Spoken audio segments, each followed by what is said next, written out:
That's a way to end an episode. Hey there, Attack on Titan fans. Welcome back to the Attack on Titan After Show here on AfterBuzz TV. Tonight we're talking about Season 3, Episode 12, Night of the Battle to Retake the Wall. We're going to be breaking down the episode and, of course, talking about that crazy teaser. Stay tuned. You're tuned in to AfterBuzz TV, the ESPN of TV talk. Now, let the buzz begin. Thought we'd mix it up for the final recap until April. I mean, if a theme hecks us up that badly, we gotta start with it. This Sasageo bit, like, just always hits me so hard. I know, and just showing everyone. Oh, it's the so salutes. good. Oh. But hey there, Attack on Titan fans, welcome back. For some of you, it's just been a couple minutes, so let's not waste any time. Let's go ahead and get right to the episode. I'm Megan Salinas, and to my left is Katie Cullen. Hi, all my buddies. To her left, Veronica Valencia. Hey, hey. We're going to be keeping an eye on the live chat for you guys watching live, and we're also going to be keeping an eye on the hashtag ABTVTitan on Twitter. So guys, we want to hear your guys' thoughts on this episode. However, per usual, we are keeping our discussions locked to this episode in the anime. No manga spoilers. If you guys send us manga spoilers, I will kick you. I will come through your screen. And I will ban you from the channel. We will not see you in April. We will not see you ever. We don't have a murder cowboy to send out after you anymore, so we will just kick we'll you. do it ourselves. Also, hello, Paulina, and welcome to your first time watching this live. Hello, Paulina. Thank you for joining us. Now that we've bodily threatened everyone, let's get to it. And again, apologies that we have to make this such a short recap. Again, if you guys feel badly or cheated, tweet at me because it's my fault. So thank you guys. It's not so your much. fault. It was circumstances, and we didn't know that this was going to happen. So let's go. Anyway, guys, what did we think of this episode before, mid-season finale, I guess is what we call it. I'm going to pull a Mark here and lean back from my mic and... See, I only know of Mark B. Donica. So He's from the internet. He's from the internet. Was that good or bad? That's a lot of emotion. Yeah. I feel like we were all doing real great. And then I did, yeah. Are we going to talk about that now or are we going to wait? We're going to wait. Okay. I thought for what it was fine. I think my biggest thing of kind of disappointment is maybe this format. Before we get into everything, I just want to pose a question. I don't know about you ladies, but I have seen some anime where it's like starts off slow, gets really high, goes back to slow because they set up episodes in the last ones so that way they can lean right into the next season. However, my brain is trained to be like slow, awesome sauce. And I don't know if I like this slow, high, slow thing. I feel like I would rather just be going up. Well, we started off in a very high. It was immediately we were launched into high stakes with the introduction of Kenny. He murdered people very, very violently, and the episodes where Levi is taking on Kenny's squad. Absolutely phenomenal animation and pacing. It was high stakes and very, very fast paced.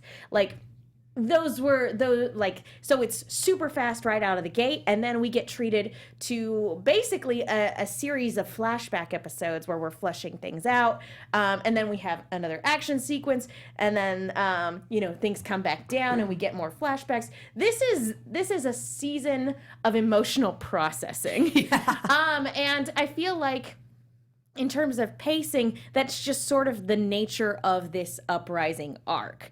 I feel like with the next arc, it's going to be a little bit more full throttle once the show returns in April. I honestly think the pacing wouldn't be as much of an issue if we weren't getting this huge, what are we at, 6 months? April. Month? Yeah, 6 months. I can math vaguely sometimes, so depending on when in April, it's either going to be 5.5, or 6 months. I think that pacing would be less what the hell are we doing here if we were going into the next episode next week. I think it's because, and this happened to Voltron, as seasons got cut off in weird places, and that kind of throws the pacing for the season that you're watching. So it wouldn't bother me if we had the rest of it, because it looks like we're going to go straight back into hell. But as it is, having 2 to 3 episodes back to back where we're just kind of going, okay, let's take a breather, and then ending the season is kind of Ending the season and kind of not being aware it was ending for a while. Yeah. It's still season 3. Like they really are branding it as the mid-season break. So it's pulling a Walking Dead. But I also think if I feel a lot better about the pacing and about this if we hadn't had that here's 35 seconds of hell, see you in 6 months in the middle of the ending theme. Maybe it's just maybe it's me being patient or whatever, but like I'm actually fine with it because we don't get to have nice things very often. And this was an entire season of victories. Little nice victories where none of our boys and girls died. Everything was fine. And we got treated to yes, Queen Historia. And so I really don't mind because guys, when we come back, everything's gonna go to hell. So I've been okay with just let's take a breather. Let's decompress a little bit. I'm fine with that. But anyway, before we dig into the episode, we have a quick announcement for you guys. Hey AfterBuzzers, our network produces after shows for nearly all of your favorite TV shows. From dramas, reality TV, sci-fi, and more, there is no network that works harder to serve television fans. But we need your help. We're asking that you please subscribe to one or more of our YouTube channels. By subscribing to our channel, YouTube will suggest content that's tailor-made for you, and you'll help AfterBuzz continue to grow. And if you're worried about pesky notifications, don't be, because they're optional. So hit that subscribe button now for this channel and check out our other AfterBuzz YouTube channels as well. Let us know you did so in the comments, and we'll thank you on air. For now, thanks for being the best fans and for helping us be the ESPN of TV talk. So yeah, thank you guys so much. We love you all. You're great. So guys, yeah, we're basically like sitting down and the powers that be are deciding what our next move is. And now that we have a new queen, now that the coup d'etat has been successful and things are slowly but certainly changing within the walls, and we have this cool new Titan killing device that's hard at work. I love it. It's so great. The next step is going to reclaim the wall and finding out what's in the basement. And everybody seems to have thoughts on what could be in there. But the fact of the matter is that we don't know. And the only way to find out is to do exactly what the Beast Titan wants and like go straight to it. Yeah. Now Erwin is insistent on going and being there because he's convinced that whether it's a person down there or whether it's documentation, he's convinced that the truth of this world and why everybody was sort of imprisoned in these walls in the first place, the truth of who the real enemy is that wants all of the Titans to eat, what's left of humanity, he's convinced that all of those answers are in that basement. So, and given how his father died, he wants to be there when they find out what's in there, what Grisha was hiding. And I love this conversation with Levi first about, well, what's the plan? Well, we can't make a plan until after we see what's down there because whatever we try to plan for after that is going to be affected by whatever we find. And then also, you should stay here and I will break your goddamn legs if you try to join us. No, I need to see what's there, even at the cost of humanity's victory. Like, he has to know. I really enjoyed that conversation too because Levi has such a tough personality that sometimes he kind of just seems emotionless and doesn't care about anybody, but the fact that he is sitting here telling Erwin, like, we need you, like, stay here, it was very nice. Like, just tell them that I argued you down and it'll be the truth because I plan on doing that. Now, here's the thing is Levi is insistent and Levi makes a low-key threat to Erwin for Erwin's low-key. It was pretty pretty threatening to break his legs. Now, it's pretty forward. What I would like to enter into our new segment called "Should He Break His Legs?" Ding, ding, ding. Just go full Nora Valkyrie here. Welcome to our new to the new segment on the show. Veronica, should Levi had made good on his threat? He's already missing an arm. No. Katie? I mean, I'm glad he didn't, but I wouldn't have been surprised if he did. I'm actually pro leg breaking. He doesn't have to break both of them. I'm just saying. He did say both of them, though. That was part of it. I'm just saying that Levi makes an excellent point about we need you here. Erwin's being selfish, and Erwin's like, I'm on a winning streak. Don't ruin this for me. I am, and like a true person addicted to gambling, he's like, there's no way I can lose. The best way for us to do it is to bet it all again. Like, can Like, you not? dude. He's like, the second I start hedging my bets, that's when the luck runs out. He's special. No, I mean, you're not wrong. I love this interaction, and I love both of them, like, you know, I love Erwin sticking with his convictions, even though he's acknowledging that he's being selfish in this regard. I also appreciate Levi going, I trust your judgment. However, as we've seen several times in the past, you know, sometimes putting your faith in someone else's judgment is the wrong call. That's why Aaron had to act earlier this season to get that Titan upgrade. Because the last time, because he had chose inaction before, and that cost people their lives. So Levi putting his faith in Erwin's decision making, I feel like makes sense up until Erwin's being selfish. And granted, this whole coup was pretty selfish. Oh, yeah. But like, He has this complex of like, I survived a Titan attack. Nothing can stop me now. I am on borrowed time. Let's go. I am invincible. You're a loony. Your arm's off. No, it's not. Just look there. It's just a flesh wound. I like I said, I appreciate the character nuance, and because like it's not the right, and I wholly expect that Erwin's luck is gonna run out, and I'm gonna point back to this moment when we come back in April and things start falling apart. I'm gonna point back to this moment and say, you should have stayed home, Erwin. I don't disagree with you. Oh, yeah. No, yeah. I also just really quickly want to point out that Darius is still real crazy. Oh, yeah. We didn't need that extra bit in the conversation. Like, I want to show the world my art. And everyone's like, no. Although, honey. an interesting point in this discussion, though, is that Erwin has left the decision of what to do with the Titan serum to Levi. He's like, because of the nature of the serum, it makes it very hard to study because it evaporates. On contact with air. Like, how do you study? How? So it's good. So basically, they've given Levi this decision of like, you're going to decide what to do to it when the time comes. We'll trust your judgment when you have to make this decision on the fly. Because it'll yeah. make someone a Titan and ostensibly save their life, but it will make them a mindless Titan. It will make them one of the murder Titans, and that's... Is that worth it when we don't know if we can turn them back yet? I respect their decision, but I'm wondering if there would have also been a better choice. What do you guys think? I feel like giving it to Levi is not a bad choice, especially if we're leaving Hanji in charge of sort of the rest of the matters. For me, I'm looking at, I didn't read this as like, this will turn someone into a Titan and save their life.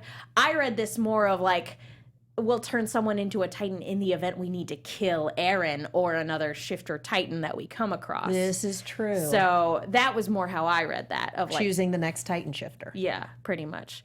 And chances are you're only going to get one shot. Like, say they apprehend Bertolt or Reiner when they make it to the wall. Like, split-second decision of whether or not to turn someone into a Titan real quick so that person can consume them, and then you have another Titan on your side. Presumably. Ooh. We'll see. We'll see. I'm not expecting anything to go to plan at all. This is Attack on Titan.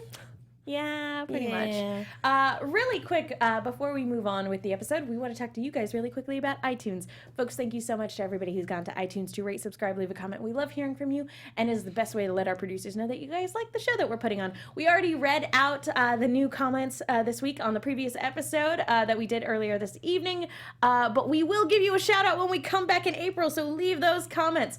And we know we have an international audience, so be sure to leave a screen cap and put them in the hashtag ABTVTitans so we can give you guys a shout out too. We love you, and they still count. So yes, guys, go do that. It's the best. You're the best. You're awesome. We love you. Bye. All right, cool. All right, so let's talk talk a little bit about this pre-celebration, because what they're about to do is extremely dangerous. They have no idea how many Titans are waiting for them within the wall, and the fact that there are smart Titans. We know from a dramatic standpoint that there are smart Titans waiting for them. Like, they have no idea what they're getting into, but they know that it's going to be dangerous. So and they do know that those smart Titans exist. They've seen the Beast Titan. Yeah. And again, they have no idea what Bertolt, Reiner, and Ymir, wherever she is. Wherever she is this season, we have no idea, they have no idea what they're doing. So, a lot of people are gonna die. So we're just gonna throw a raging party and bust out the very expensive meat and just allow everybody one night of celebration and revelry before we go and everything goes to hell. What celebration? I mean, what celebration? We don't know what you're talking about. Everybody keep it on the DL. Well, I meant more. It was just like, it was no celebration. It was just It broke out in fights. Yeah. But craziness. I appreciated this a lot because it's a bit of a return to status quo. Like, our characters have lived through so much, they've done so much, they've gone through so much hell, and now we're back to Aaron and Jean fighting needlessly over stupid things. And it's like, we can afford to do this. And them wondering, why is no one stopping us? Like, no, everyone needs this stress relief. And it's nice to see you guys not being horrifyingly depressed. I think the best moment was seeing Mikasa in the background, just with this sweet little smile on her face, just like, no, we're good. Nobody's stopping. It's My fine. boy has energy again. It's good. It's fine. And then Levi shows up to be like, oh my God, how long have you been letting this go on? Children. Sasha losing her noise was Oh my goodness. terrifying, but so great. Are we all in agreement that Sasha, in the right circumstances, would be a cannibal? She's a berserker. I love her. I adored that. Adore that? I like that. Sure, let's go with that. She's terrifying. Adore's a little strange. She's terrifying. I love her. And I love that it also led to the flashback of, remember, she was willing to share meat with us that one time. Oh God, it's only been 4 months. Yeah, that to me was the biggest thing, was like, oh, the official indication that it's only been 4 months since this series started. And 2 months of that was a time skip that we got last episode. It's just like, show. But yeah, I'm with both of you guys. I really appreciated this. It was nice. And we've talked about it before, but this is exactly what Aaron needs. He spent so much time processing his trauma and everything that's happened to them that it's nice to have moments of levity where for just one night you can pretend things are the way they used to be. And that's when we get this delightful moment of just these three friends just sitting down and talking about, the way things used to be and what they're going to do once they accomplish their mission. Armin wants to see the sea. There's so much of the great big wide world that he wants to know. what I find interesting about this is that we get a little bit of Armin talking about the sea, and then we get that close-up on his eyes, and you can see the wheels turning, but we never quite find out what that is. He just doubles down on the, we're going to go see the sea, promise me that that's what we'll go find. Like, that was a little bit of manipulation. That was, I'm not sure if that was him looking at Aaron and going, he needs this, I need to step up. I'm not entirely sure what that was, but I appreciate those couple of seconds of just getting to see Armin's mind work and seeing him come to a decision. Solid character choices. I love Nothing. All right. No. I really liked that, the acknowledgement of like, do you think we'll ever get those happy days back? And right after they see someone who looks a lot like Hannes walking by, and we all kind of go, oh no. And they go, yes, but it's going to be a different world. Like, though we, there is a bright future ahead of us, but we can't undo the things that have already happened. Yeah. And that's what I liked. I want to see a moment of Mikasa just in true happiness. I really do. Because I feel like... Watch the opening theme. And that's it. That's all we get. I want more. Well, and then we sort of end this episode with what is unheard of in Scout history, which is a warm send-off for the Scouts. Flagel outed all of them, and he's like, do your best. Everybody knows what this mission is, and they're like, Flagel. He really became an MVP this season for me. He really did. We went from, his name is Flagel and he's terrible, to... Aww. And even Erwin going, this has never happened before. Oh, what is this feeling? Yeah! I read that as him, like, being a leader, knowing what this means, and leaning into it, and Absolutely. energizing the people who have had so much upheaval in their lives, going, we're taking the wall back, this is great, we believe in you, and him going, and we believe in you right back. I cried. Yeah, I it was was so literally crying. Like, it's just this moment of positive reinforcement. I haven't had this since my father died. Oh, God! the people like us? Holy hell. I love it's this one really brief moment of triumph that we get before we get this little bit of hell in the teaser. So it's basically bittersweet. It is. And then let's sadly we are running short on time, but we got to talk about this teaser. We get this very glitchy effect, which Attack on Titan has never done before, but we get this glitchy effect. And we cut to the shot of Levi, Mikasa, and Eren on a roof. And if you look at the roof, there's also a body on the roof. There are several. Yeah.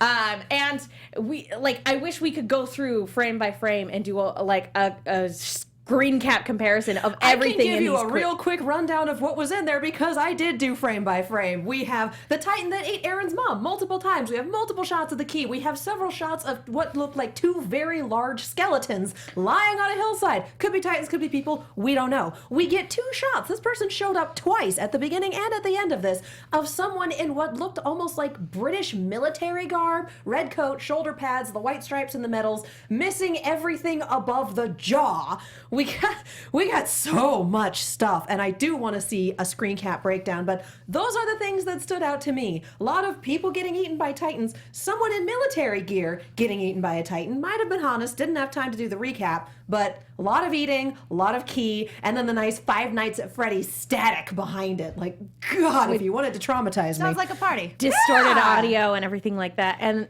basically the scene is Levi going, do you guys have any idea what the hell you're doing? Mikasa's got tears in her eyes. Eren has tears in his eyes. And the marks on his face that say he's just recently come out of Titan form. Yeah, and he's still steaming, and Levi is covered in blood. Levi hits him, knocks Eren down, Mikasa attacks him, and this season ends with her trying to slit his throat. I have a prediction. Yes, go for it. We're in hell. I have a prediction of why he's so upset. Probably because Eren went rogue and did something with the serum. Ooh. See, I'm putting it as Armin died. I think that your theory that Armin's not going to make it out of this season, that this scene lends that some pretty heavy credence. Yeah, I'm leaning into that, absolutely. And Kid Anon, who is a manga reader, says the great thing was that this scene spoils nothing. Yeah. What? That's great. So as we mentioned before, some real quick news and gossip. AfterBuzz TV News. Yeah, Haven't had that in a while. It has been announced that the season's not coming back until April, but they gave us this delightful teaser poster of Eren standing in front of the sea, which is the image that we got at the very beginning of this season. So we know that by the time we get to the end, I guess, of the season, we will see the sea, if that's a weird sentence to say. I feel like this is a nice little screw you from everyone. Like, here's your weird horror thing for the people who stay through the ending theme, and here's a nice pretty poster. See you in 6 months. It's going to be very interesting. I wish we had time to talk more about this. So yeah, let's just give our final thought. Like we could talk predictions, but guys, let's give our final thoughts. AfterBuzz TV I predictions. said we could. We pretty much gave them, like, doing something with the serum. Armin's probably going to die. Erwin's Lots of definitely screaming. gonna die. Oh, yeah. Final thoughts on this episode and final thoughts on this part of the season as a whole, the uprising arc as a whole. I thought this episode, to your point, Megan, was very nice to have a little bit of a triumph, the nice warm send-off for all of our scouts. I thought it worked worked very well with the overall tone of the episode. Again, I'm just trying to get more used to that idea of slow, high, slow seasons. This entire show is bad for my heart, physically and mentally. I loved it. I thought this was a great art. You're right. We got a bunch of tiny victories, and I really appreciated that. I liked the note that we went out on before the horror show at the end, and I think Spencer Bennett in chat describes it best. April is my birthday, and Attack on Titan is getting me despair as a gift. Yeah. So I'm going to be doing a lot of screaming and a lot of trolling through Tumblr to see people's analyses in the 6 months leading up to this madness. Yeah, I will say this arc was different. It was very, very different from what's come before. But for me, it was a welcome change. I will be very interested to see if the pacing and sort of tone shift again when we get into this next arc. But I really liked getting victories, and this was a season of victories. It was very nice. It's a nice change of pace. The only other thing I want to point out about this episode is that when we get this scene of the trio sitting down together, if you listen for it, the piano that's playing in the background is playing a piano cover of Reluctant Heroes. And when I realized that, like, tears. Feels. So many feels. So this was an exceedingly effective episode in a different but altogether welcome season for me. So Yes. We want to hear your guys' thoughts on this episode and this season as a whole. Again, no spoilers, guys. We're going to get it in April. So we want to hear your guys' thoughts. And stay tuned. In April, we will be back to talk more Titan. But Or we'll just be screaming. probably So much screaming. All of the screaming. But in the meantime, Veronica, where can people go if they want to find you? Definitely, you can find me on Twitter and Instagram at It's Me, Veronica V. You can also catch me on Tuesdays on the Anime After Show. I'm Katie Cullen. You can follow me all over the social medias as well as on YouTube and Twitch at Kiaxet. That is Kiaxet. We also do Z Nation right before this on Mondays. Rooster Teeth is every Wednesday, and we may or may not have a Voltron special coming down the line. So follow Twitter and we will talk about that. I'm Megan. You guys can follow me on Twitter and Instagram at The Penguin. That's TheMenguin. Thank you guys so much for tuning in. We love you. We will see you all in April. Our founder, Kevin Undergaro, Phil Svitek, and me, Maria Menounos, would like to thank you for tuning in to AfterBuzz TV. Remember, we're not just the first, we're the biggest in the world, and we're the only destination for all your favorite TV shows. Whatever you crave, we've got it. So go to AfterBuzzTV.com and check out our lineup. Buzz you later. The views expressed herein are those of the hosts only and do not necessarily reflect the views of AfterBuzz TV or its owners or principals.